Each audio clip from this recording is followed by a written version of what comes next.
What do you think when you see it? Stay alive. I knew that I had to survive this.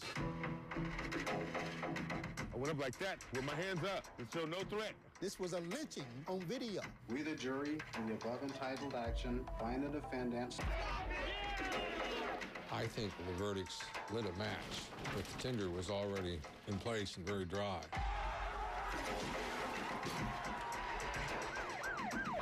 Are you able to forgive those cops? Have you let those demons go? Did you hang on to that money, or did you throw it away? Can we all get along? Can we get along?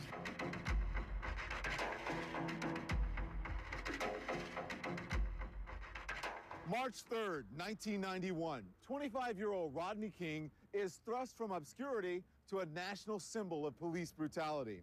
The brutal beating that took place here along Foothill Boulevard in Los Angeles, California, would reverberate across the country.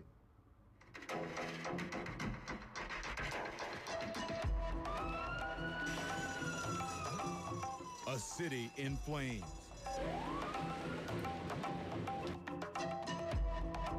Entire neighborhoods burned to the ground. Now, 2 decades later, what's it like to be the man whose beating, seen round the world, ignited one of the worst race riots in U.S. history? Rodney King, now 45, usually begins his day on a skateboard. The exercise, he says, keeps his muscles from stiffening. One side effect from all his injuries. But skateboarding also brings him peace from a haunting past and the demons he's battled for the last 20 years. Do you still have nightmares? Yeah, I do. What's a nightmare? Do you wake up like Tossing and turning, sometimes even hearing the voices, that was going on that night. Hands behind your back, lay down, get down, get down, you effing, those words, and so I'll have to wake up and, oh, hey man, it's all right. Look outside and it's all green and blue. That time has passed on, but the nightmares and the memories is still there, So take me back to that night 20 years ago. And you're driving along, you were in your Hyundai. We were coming from a friend of mine's house. King's nightmare begins just after midnight. He and 2 friends, out celebrating, head west on the 210 freeway. I had just gotten word that my old construction company had called me to come back to work that following Monday. But the celebration is cut short. State police clock King's car going 110 miles per hour and immediately start a nearly 8-mile high-speed chase through LA neighborhoods. King has always maintained he may have been speeding, but only a little. However, in this rare interview, he sets the record straight. I was doing 100. I did every bit of 100, and I'm not proud of it. Why didn't you stop? Because I had a job to go to that Monday, and I knew I was on parole, and I knew I wasn't supposed to be drinking. And I'm like, oh my God. Following our interview, Rodney King agrees to relive those terrifying moments by taking me back to the scene. Coming down to 210. As we retrace his steps, we discuss those split-second decisions. My mind was rattling. Either I can get off and go over here to my ex-wife's house, because her daddy is a San Bernardino retired police. At this time, I'm thinking, where can I go? I exit here on Paxton.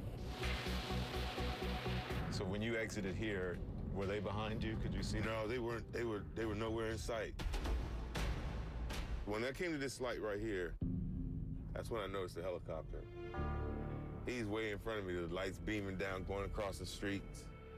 My heart is like, my body's hot, and I'm scared, nervous, because I knew it was going to be pretty much a beating from running from him at that point. Where'd you pull over? I seen all those apartments over there, so I said, oh, man, let me stop right here. If it goes down, somebody will see it. Once he stops, they are surrounded by police. King's two friends are arrested without incident. Put your hands up. But Rodney King would have a much different fate. When I opened the door, she said, take 3 steps back away from the car, which I did then. Took 3 steps back. When I took the 3 steps back, said, lay down. So when I laid down like this. And my face was facing this way so I could see him. And it said, no, put your effing head down, face down. When I finally faced down, he, bam, took the blow, bam, a real hard blow to the temple. What were they saying to you? We're gonna kill you, nigga.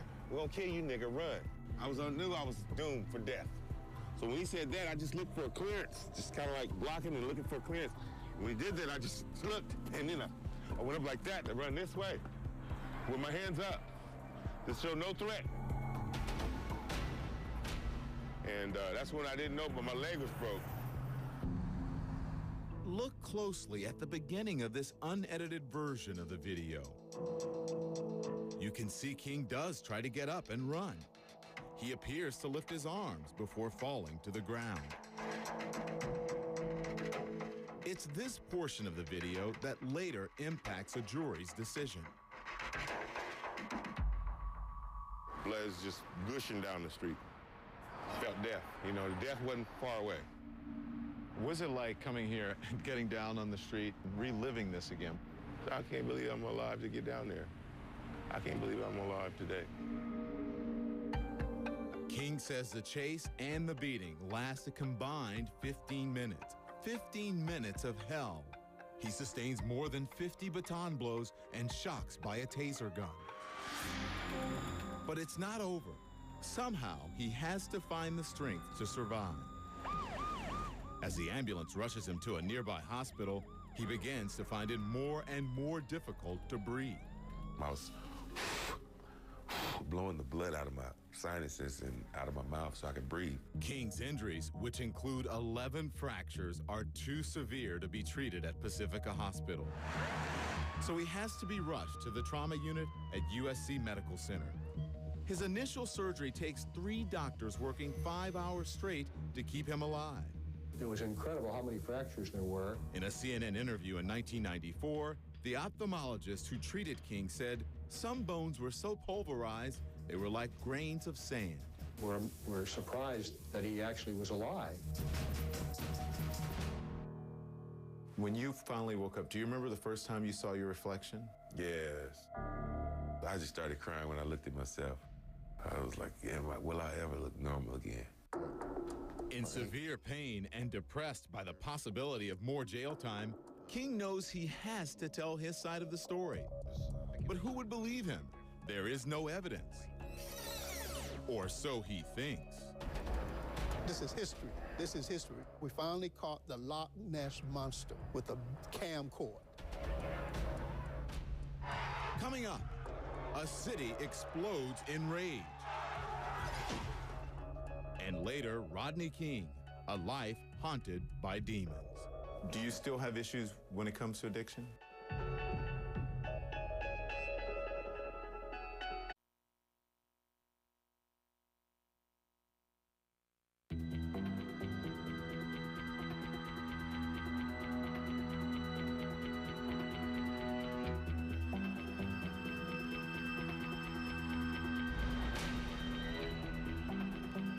Still in the hospital, Rodney King thinks he's just another unknown victim of police brutality.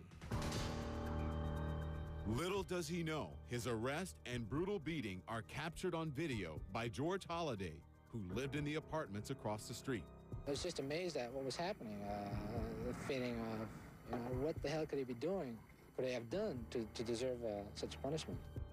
2 days after the beating, the video is broadcast around the world. Instantly, Rodney King's name becomes a battle cry against injustice. The officer's actions are exposed. King has his evidence, but he has no idea until a nurse tells him. She said, just stay still. Just stay still, baby. You're in bad shape. We seen it all on tape. She said, just get yourself well and get out of here. When she said, I saw it on tape, were you like, oh my gosh, there's evidence, so now they're gonna see? Did that go through your head? Yeah.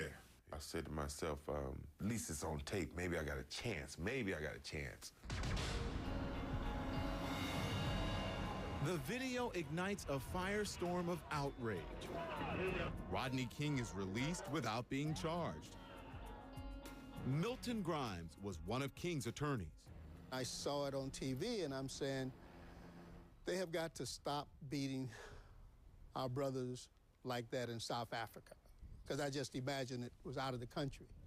As Los Angeles Mayor Tom Bradley launches an investigation, so does the FBI. Even the president demands answers. It was sickening to see the beating that was rendered. There's no way, in my view, to explain that away. It was outrageous. You get to see it. LA City Councilman Bernard Parks was a deputy police chief in 1991. He says the tape confirmed what many in the black community already felt. What the symbolism of that video created is it validated in the minds of thousands of people that this is the way police work has been done and was done for decades. We finally caught the Loch Ness Monster with a camcord. The district attorney for LA County moves quickly. Indictments are announced. LAPD officer Lawrence Powell, Timothy Wynn, Theodore Brasino, and Sergeant Stacy Kuhn have been indicted for assault with a deadly weapon. But racial tensions continue to mount. There is so much publicity and anger. The officer's trial is moved out of LA to the predominantly white community of Simi Valley. Author and journalist Lou Cannon covered the Rodney King controversy for the Washington Post. I was very concerned about what was going to happen, both because of the demographics of Simi Valley and the demographics of the jury. February 3rd, 1992. Exactly 11 months after Rodney King's controversial arrest, the trial of the 4 white officers charged in the beating gets underway. Immediately after this incident, you made a call for a rescue ambulance, didn't you? Yes, I did. Armed with the videotape as a star witness, Rodney King feels a conviction is all but certain and justice will be served. I just knew it was going to be served. I didn't think I needed a Johnny Cochran or somebody to fight that case to win the case, because there were cameras. But will a jury of 10 whites, 1 Hispanic, 1 Filipino American, and no blacks agree? Nearly 3 months into the trial, a hushed courtroom anxiously awaits the verdict. We, the jury, in the above entitled action, find the defendant, Stacy C. Kuhn, not guilty. 3 of the accused officers are acquitted of all charges, but the jury is hopelessly deadlocked on 1 charge of excessive force against Lawrence Powell. A mistrial is declared on that charge. It's hard to be surprised when you felt that way the whole way. You're just hoping for the right decision. And because, I know I'm innocent, and that was the verdict. Powell's attorney, Michael Stone, says, in the end, the unedited video worked against King and helped prove the officer's case. Most of the nation only saw a few snippets where it's the most violent. They didn't see Rodney King on the ground. They didn't see him get up and run at Powell. Why do you think the jurors came to a not guilty verdict? In a use of force case, if the officers do what they're trained to do, how can you find them guilty of a crime? And the jury understood that Rodney King was always the aggressor. Rodney King had the ability at any time to say, that's it, I don't want any more, and he never did. But with your initial reaction when you heard not guilty, not guilty, not guilty, not guilty? The public was not going to accept it. And King was right.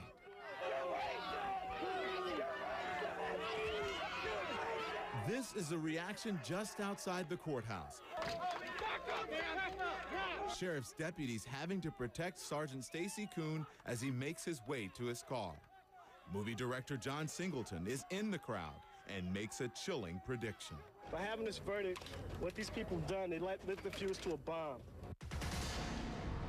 Within just 2 hours after the verdicts, downtown Los Angeles is a war zone.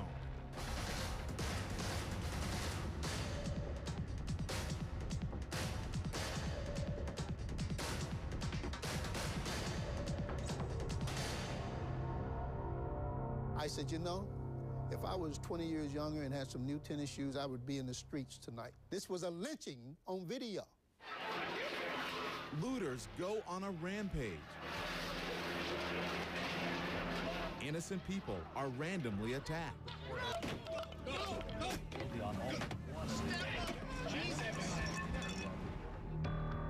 White truck driver Reginald Denny just happens to be in the wrong place at the wrong time. He hasn't heard about the riots when he exits the interstate. Within minutes, Denny is attacked. My right window broke, and that time I was extremely frightened. It's a strange feeling to be scared, I guess. That's all Denny can remember about the beating. But Bobby Green will never forget it. Green, a fellow trucker, sees the attack on television and rushes to the scene nearly 3 miles away. When he arrives, he finds Denny back in his truck, trying to drive himself. Reggie's already inside the truck, already trying to drive his truck himself. So I pushed him over to the other seat, and I told him I'm here to save his life. Green drives Denny's truck to the hospital, arriving just in time. It gave me a glory to my heart that I saved another human being. Bobby Green is just one of many heroes that day. Despite all the calls for calm, the rioting continues. The president deploys federal troops. And let me assure you, I will use whatever force is necessary to restore order. But as the city burns around them, some business owners will take matters into their own hands.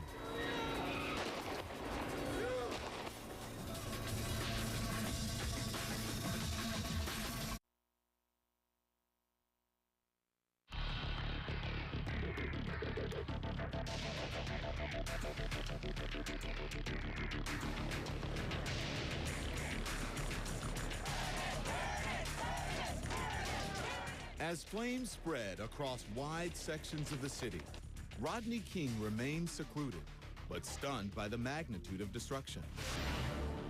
Do you anticipate the level of violence that would happen? Not on that scale, but we were told that like a couple of days before, you know, be careful and stay home. Entire neighborhoods are reduced to rubble. By the end of the first day of rioting, 12 people have already been killed. While much of the looting is random and the perpetrators are as diverse as the city itself, Radio Korea broadcaster Richard Choi notices a disturbing pattern. We received a lot of phone calls from the Korean merchant in South LA. What's going on here? What's going on here? Choi says callers are telling him Korean American-owned businesses are being specifically targeted. And while their pleas for help seem to be ignored, their property is ransacked by roving bands of looters. I wish this whole thing was a joke, something I dreamed that I could wake up from. When I watch the TV monitor, is this America? We came this country to want to have some kind of establish some American dream. So this is American dream here? Were those grocers valid in that you ignored their pleas for help, meaning the police department? Well, I think they're valid in the sense that they weren't ignored. There was no resources to go to those locations. And I think that many thousands of people felt they were ignored. There weren't enough officers. Long before the riots, tensions had been simmering between some black residents and the Korean American merchants. There was a language barrier. There wasn't an understanding. There was gruff treatment. There was poor communication skills. If those people are citizens and law-abiding citizens, can't they open stores in whatever communities they want? They were providing a service, but that personal relationship was missing. Those simmering racial tensions ignite after the Rodney King verdict. As billowing smoke moves closer to the financial center of Koreatown, attorney David Kim urges merchants to take action. You believe the LAPD abandoned the Korean American shop owners during that time? When I saw that the LAPD did not get their act together on the second day, and that they were telling Korean American merchants in Koreatown to evacuate. That's when I decided to go and ask the Korean American merchants to defend themselves. KABC television captures these men apparently taking matters into their own hands.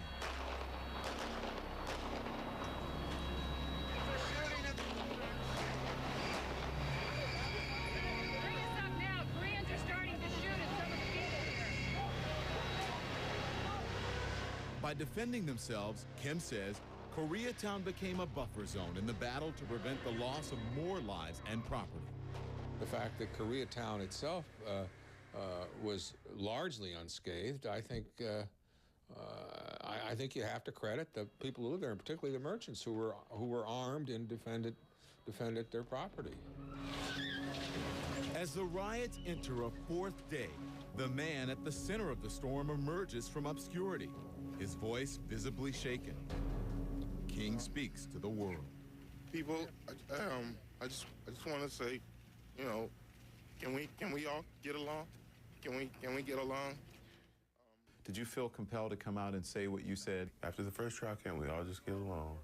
Because I'm exhausted and I'm tired of seeing the same hateful thing go on in our country. And also Mayor Tom Bradley, Los Angeles Mayor Tom Bradley, extending the curfew area in the city of Los Angeles. It takes 6 days to restore order. The damage is staggering. 55 people lost their lives. Another 2,000 are injured. Property damages exceed $1 billion.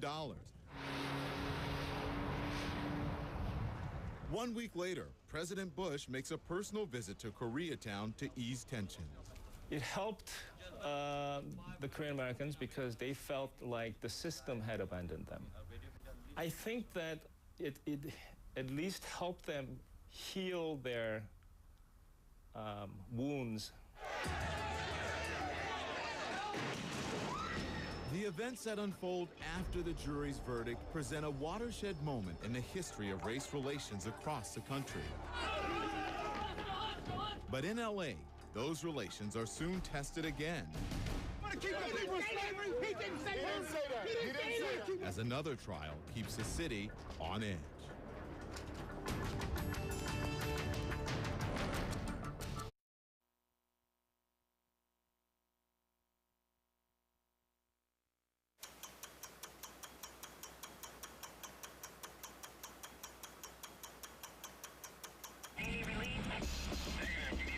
A city on edge.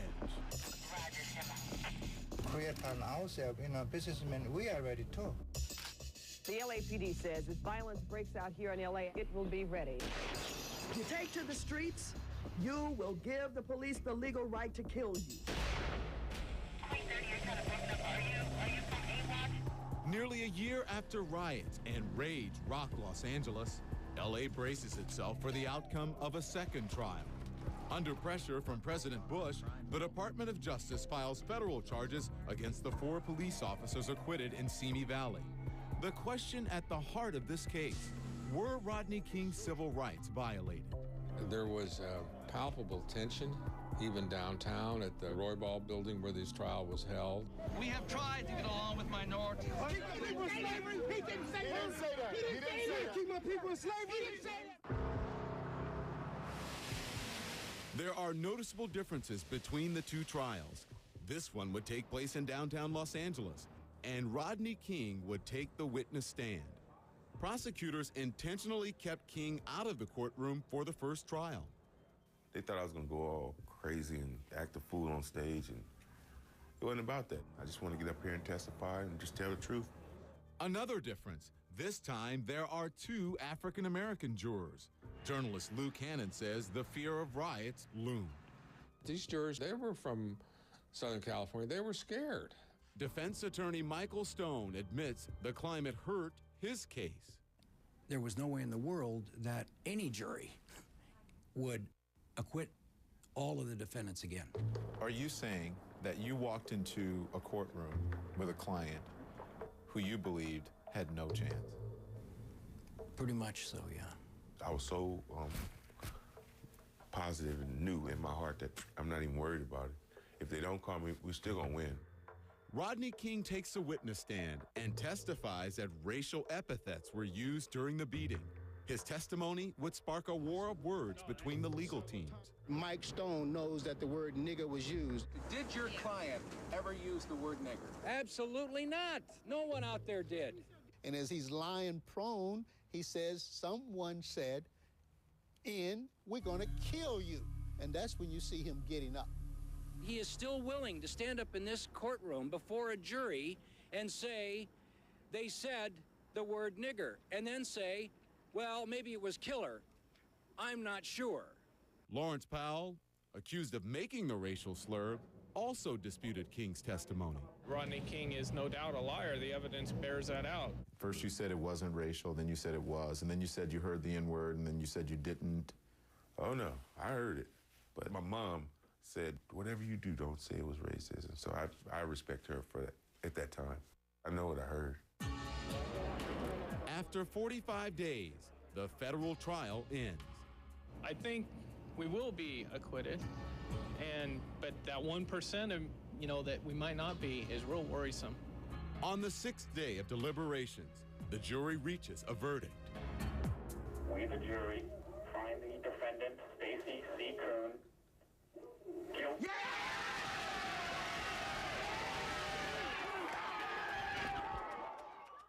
I had my arm on Larry Powell's shoulder, and I leaned over to him and I said, we're going down, bud. And what was his reaction? He tensed. He tensed. We, the jury, in the above entitled cause, find the defendant guilty. Yeah!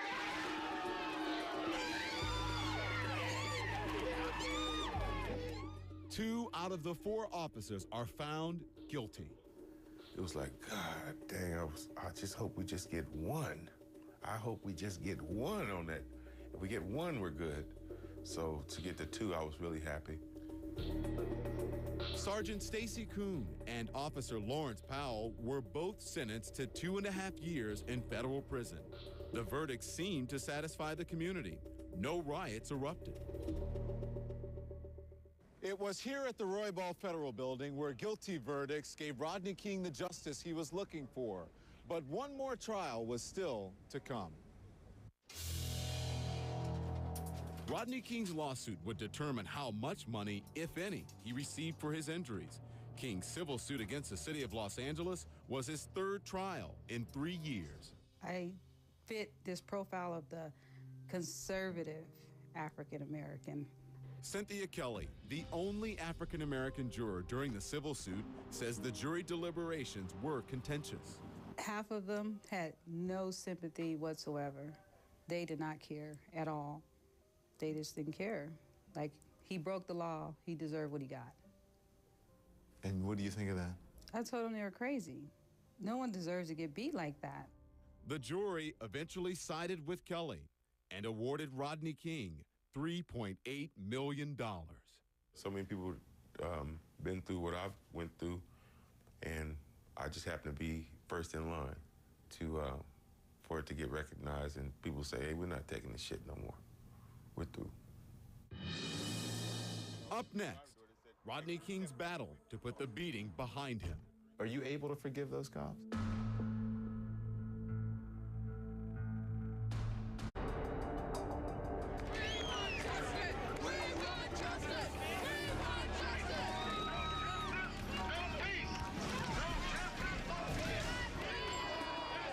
The Rodney King beating ignited LA's simmering racial tension. And one message came through loud and clear. Reforms had to be made. We are not going out in the 90s like we did in the 60s. We want justice, and we want it now. We want it now! The main impact of the Rodney King case is that it accelerated change. The LAPD style of policing, which was lean, mean, no time for the community policing, that had to change. There was only 5 blacks in my class of 85. Former LAPD Chief Bernard Parks says he recognized the department's top officers needed to be as diverse as the city. When I was a chief, promoted the first Korean commander, the first Chinese captain, the first Chinese captain that's now a deputy chief, the first female deputy chief. Court-mandated reforms also gave the black community a voice in how their neighborhoods are patrolled. Hi, guys. How you doing? And as a result, according to the Justice Department, complaints of excessive force are down sharply. Community has complained for decades that they couldn't get their complaints considered. They couldn't get one taken. And I changed the system almost the first 6 months I was in office. Case in point, Park says investigating complaints and following tips within the black community was crucial in capturing one of the most prolific serial killers in U.S. history. He was dubbed the Grim Sleeper because he appeared to take a 14-year break between killing sprees. Los Angeles Police Department, Robbery Homicide Division is here to confirm that we made an arrest. Finally, in 2010, Lonnie Franklin Jr. was arrested and charged with the murders of at least 10 black women from neighborhoods hardest hit by the riots. For the families, this case is solved because of you. Yes, it was science. Yes, it was good detective work, but it was because of the families. In the years since the Rodney King beating and riots, there's been a seismic shift in race relations between the LAPD and the black community. And here in Koreatown, most businesses have emerged from the ashes and are thriving again. Attorney David Kim is trying to find a common thread in history to unify the community. African Americans are the ones who had paved the road for the Korean merchants to come and do business in this country. But even today, the relationship is sometimes tenuous. The relationship between African American and Korean American community hasn't improved as much as we would like, but I think there is a tolerance that has been built up because of that experience. As for the officers convicted in the Rodney King beating, both Powell and Kuhn still live in Southern California. They declined our request to be interviewed. They've picked up their lives and put them back together. Do you think the officers, if they could do it all over again, would they do anything differently? They'd walk away. Let him go. Let him go, even though he's breaking the law. Mm-hmm. Why? Because look at what happened to them. Look at what happened to them. Why would they want that to happen again, to them or to anyone?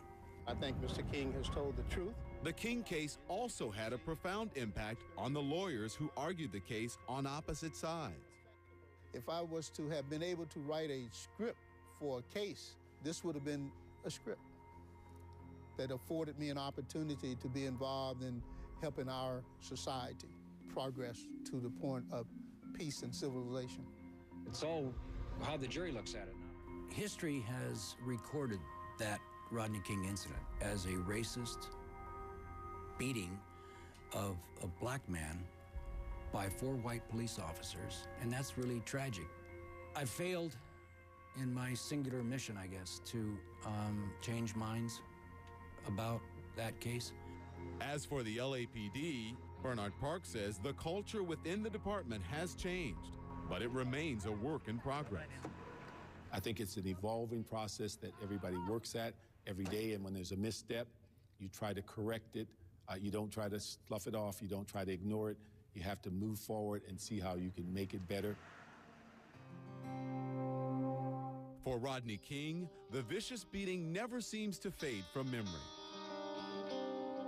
Do you think the relationship now is better between the black community and the LAPD? I will say it has improved. It has gotten better, yeah. But it just don't stop there. You have to keep working on it. Coming up, Rodney King, 20 years later. Do you still have issues when it comes to addiction? Did you hang on to that money or did you throw it away? Are you able to forgive those cops? And a surprising twist in his personal life.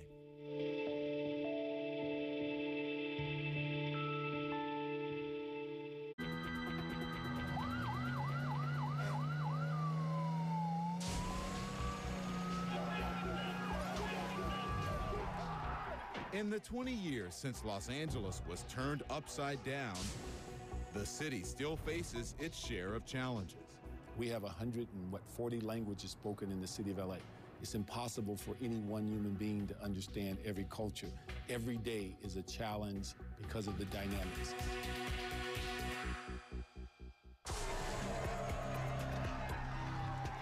But the riots still haunt some who were at the center of the unrest. I always have flashback when I come here and feel sorry and feel regret. Bobby Green, who risked his life to save Reginald Denny, left Los Angeles shortly after the riots. And the reason we come back to LA, give me a bad vibe. You know what I'm saying? I always think about what happened back in the 90s, the riots. It's a bad vibe for me. Green now lives an hour away in Rialto, California. Ironically, one of his suburban neighbors is Rodney King. King's working-class neighborhood has a postcard view of the San Gabriel Mountains. He has a modest home with a backyard pool. Today, King is a father of 3 and has 2 grandchildren.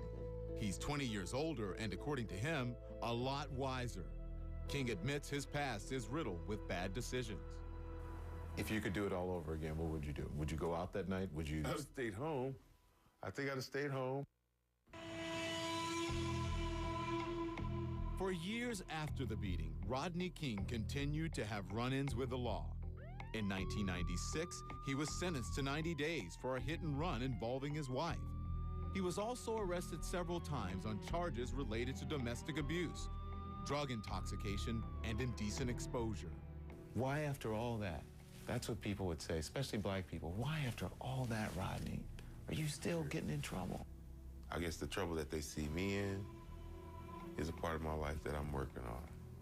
King's admitted alcoholism and personal problems also caused him to virtually squander his share of the settlement, worth, according to him, $1.5 million. He purchased homes for himself and his mother. But what did he do with the rest of the money? Did you hang on to that money or did you throw it away? When I get that shot again, we all know how money can come and it can go. I mean, save, save, save for tomorrow. You're telling me it's gone. It's pretty much. And 20 years later, Rodney King still lives in fear. Years after the beating, you wore a vest? Oh, yeah. Do you still wear a vest? Yeah, I do. He wears a bulletproof vest in large crowds because threats against his life were all too real. The FBI once infiltrated a white supremacist plot to assassinate King. You got something over your shoulder? I never feel safe, it's just things that happen. When you are part of history and it changes for the better, you got a lot of devilish people out there that don't like it. And King continues to battle his demons. In 2008, after several stints in rehab, he turned to psychiatrist Dr. Drew Pinsky, appearing on VH1's Celebrity Rehab. We're gonna have a lot of feelings, a lot of anger, and a lot of God knows what. It is. It's with me, but I just, I don't bring it up unless it's... Well, tell me about it. King now admits alcoholism is a lifelong battle that is far from over. I always have an issue when it comes to alcohol. Well, my dad was an alcoholic. The addiction part is in my blood. What I've learned to do is arrest my addiction, arrest it myself, so I don't get arrested. He says he's finally able to keep many of his demons at bay. He's even fallen in love. She's a nice, friendly person. Remember Cynthia Kelly, one of the jurors from King's civil suit? In a strange twist, the two are now engaged. Do you feel like you owe her in some way? No. Anything? Not at all. I do. I don't. I don't. King and Kelly formed a friendship immediately after the trial. They would decide to marry 16 years later. What are you guys looking forward to together? Well, I know one thing, she cooks good. Yeah, this is the fish. Oh, he put it in the batter. How do you describe this strange twist of affairs? It's just the chemistry. We get along, we have fun, we laugh, we have the same, things we like to do, and it just happened. But Kelly realizes there are still serious challenges ahead. When he sleeps, he has so many nightmares and fighting in his sleep. You're his rock? As long as he don't break it. How could you love someone like Rodney King? He's a lovable type of guy. He's like a little teddy bear. 2 decades after the beating that made him a household name, Rodney King says the mistakes of his past have taught him some tough lessons, a history he does not want to repeat. When Rodney King had the blood on his face, that mugshot of you with the blood on your face, who was he then?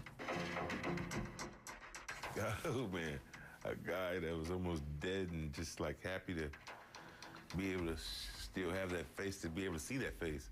And Rodney King now, all cleaned up, trimmed goatee, beads around his neck. Who is Rodney King now?